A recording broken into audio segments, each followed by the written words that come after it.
My guy? Come on. We're back.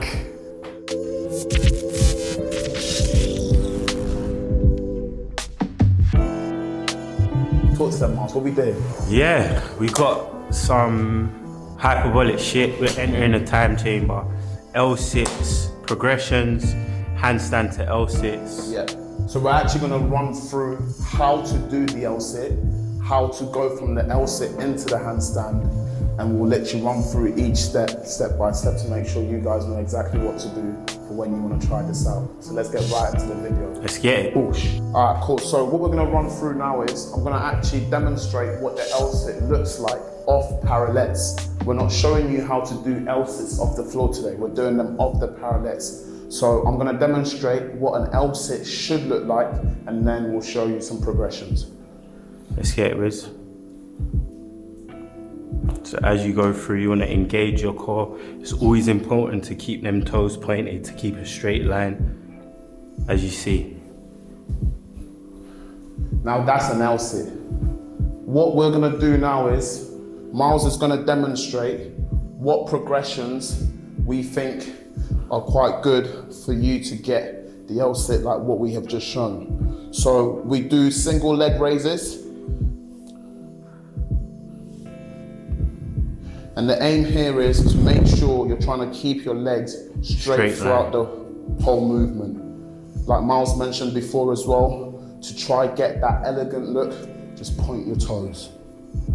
Second progression is leg raises again, but this time you're doing it with both legs.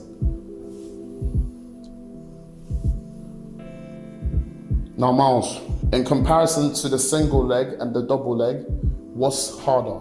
So the main difference is when you're doing it with one leg, you're able to keep balance and just engage your core, more focusing on that aspect when you're using the one leg. When you go into the two legs, it's more engagement of your core that's needed, because you'll feel yourself going off balance as you've got no stability on the ground. So it's important that that's the progression. Get these ones on point first till you feel you've engaged your core and your core's strong enough to get to the point where you're not rocking back and your feet are in a nice streamlined position. Yeah. So the difference with this now, when you move to the bars, you've got to remember there's going to be a lot of strain on your wrist. So it's best to just work on these progressions so you can feel the body weight of yourself against the bars. This will encourage the strength in your wrist and train them to be able to hold perfectly when you do this straight line L-sit. So the next thing we're going to show you is the transition phase from the L-sit into the handstand, but the main focus is the tuck position. This can enable you to be able to go up and engage your core. So the best idea is to swing back and forth, but control yourself on the way back. This will get you used to the movement from the L-sit going up into the handstand. We're now moving on, because we've now shown you the L-sit transitioning from the L-sit to the tuck, and now we're going to show you how we combine the two together. So Miles is going to demonstrate for us. L-sit, tuck, together, and then back down again. So we'll demonstrate that one more time, Miles. L-sit, tuck, transition. So that's how we'll put them two together. So once you've made sure that you can now do the L-sit and now you're comfortable with the transition, you combine those two together and practice those runs for a few reps and sets, and then there's another stage for you to go. So one progression we like to do is the wall walk into the handstand, and you're just practicing using one of your legs to just slowly feel the balance. And when you get more comfortable with this stage, you'll be able to kick off into the hold. So next part of this movement is the shoulder stand. So you want to be comfortable and you want to build some shoulder strength by doing this exercise. So Miles is going to show us what I mean by the shoulder stand. You want to hold in this position for 5 to 10 seconds. Do that for a few sets and reps, and then you move on.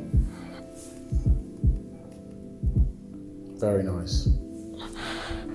So this is the stage where we're going to show you, it's important for you to be able to do the whole move, that you're competent in holding a handstand on the parallettes.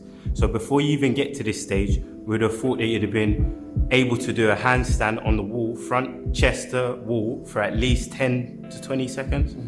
So yeah, Wiz is about to show you the next stage of the handstand on the parallettes. Let's go, Wiz. Some people are different, but me and Wiz's coping mechanism to this is finding a spot on the floor and focusing on it. Nice. Repetition is key. Lovely, Wiz.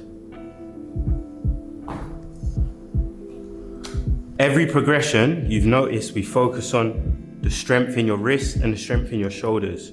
When you do this handstand on the parallettes, it's important that you use the strength in your wrist to fight yourself going back and forward. So aside from just looking and finding a spot in front of you, when you're going for the handstand, one of our tricks that we've been using is to ensure that you lean forward enough so that your shoulders are in front of your wrist before you actually kick up.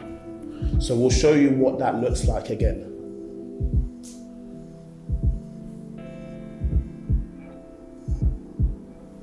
Nice.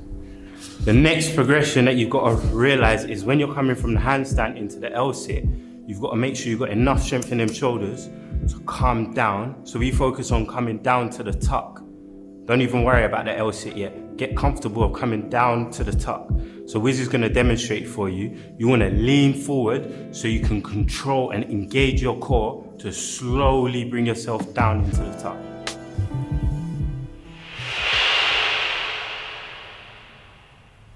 Perfect. Next video, we're going to show you how to perform the ring muscle up. Miles, give us a demonstration. Hey, what up, say?